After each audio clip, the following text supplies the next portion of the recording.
Bonsoir, bonsoir à toi Audrey, et c'est Stevenson Maceus. C'est avec un plaisir aujourd'hui que je te fais ce petit reportage sur la situation d'Haïti par rapport à la présence de la COVID-19 dans ce pays. Et bien avant de commencer, j'aimerais bien faire ce qu'on appelle un petit rappel de coronavirus.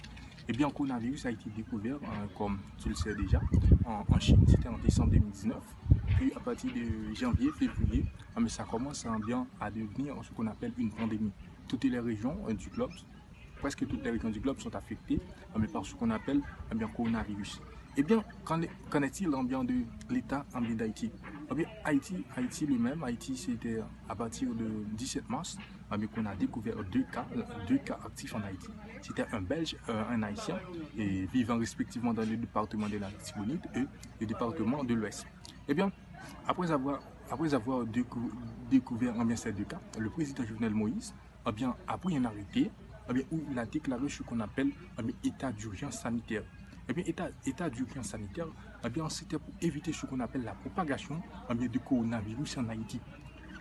Comme bilan, et actuellement, on a 1584 cas actifs. À partir de ce 30 mai, il y a 1584 cas actifs. Il y a ce qu'on appelle 22 guérisons, il y a 35 décès. D'ailleurs, Haïti, c'est le 4e pays de la Caraïbe qui est plus frappé par ce qu'on appelle par la COVID-19. On a premièrement, dans la Caraïbe, on a premièrement ce qu'on appelle République dominicaine, notre république voisine. On a Porto Rico, on a Cuba et enfin, on a Haïti comme 4e pays le plus frappé. Vous connaissez très bien l'état d'Haïti, un état faible sur le plan social, sur le plan sanitaire, sur le plan économique. Maintenant, après avoir donné le bilan, j'aimerais bien me demander quelles sont, disons, les dispositions prises par l'État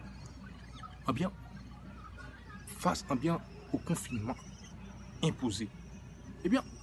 L'État ne fait que de prendre des arrêtés interdisant les gens de marcher sans des masques sur la voie publique, mais l'État en réalité ne prend pas en compte le vécu de chaque citoyen en Haïti à partir de ce confinement.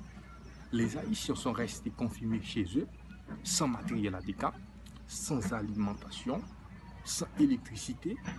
Donc, le président ne fait qu'imposer un confinement. Il impose le confinement, mais il ne prend pas en compte le quotidien des Haïtiens. Est-ce que réellement les Haïtiens respectent le confinement imposé? Non.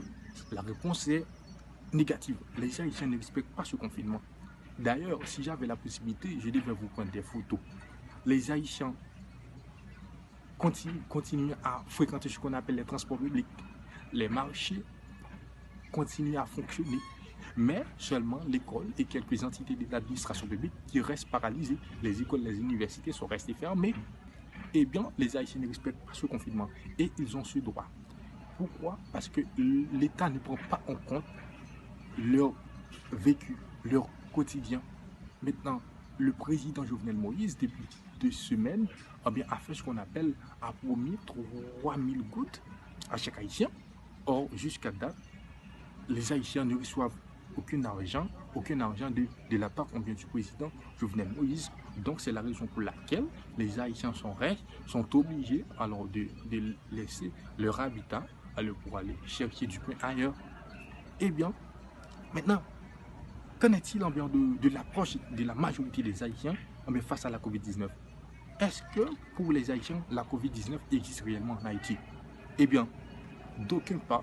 La majorité de la population ne croit pas réellement dans la présence du coronavirus. On parle plutôt de ce qu'on appelle une sorte d'invention faite par le gouvernement afin de s'accaparer des aides internationales promises. Est-ce que c'est vrai? Les Haïtiens, malheureusement, je n'ai pas de témoignages, mais j'ai récolté des témoignages, mais je n'ai pas de témoignages ici avec moi. Je n'ai pas de témoins avec moi, mais quand même, j'ai questionné des gens. Ces gens-là, ils ont dit que le corona n'existait pas. Sur 20 personnes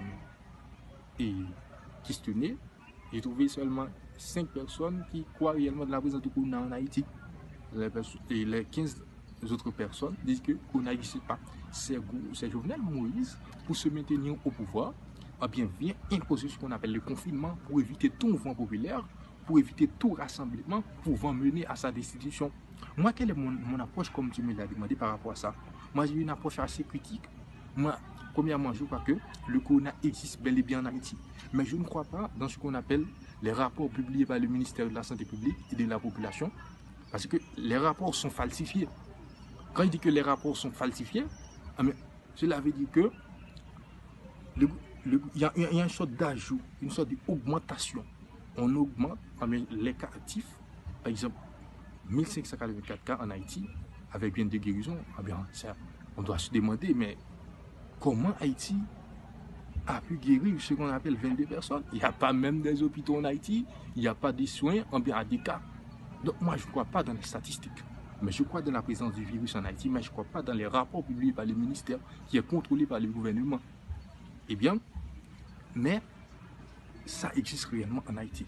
Ça, c'est mon approche par rapport à ça. Mais la majorité de la population ne croit pas réellement de ce qu'on appelle le coronavirus en Haïti. Eh bien, c'est très court, Audrey, je pense que suffit.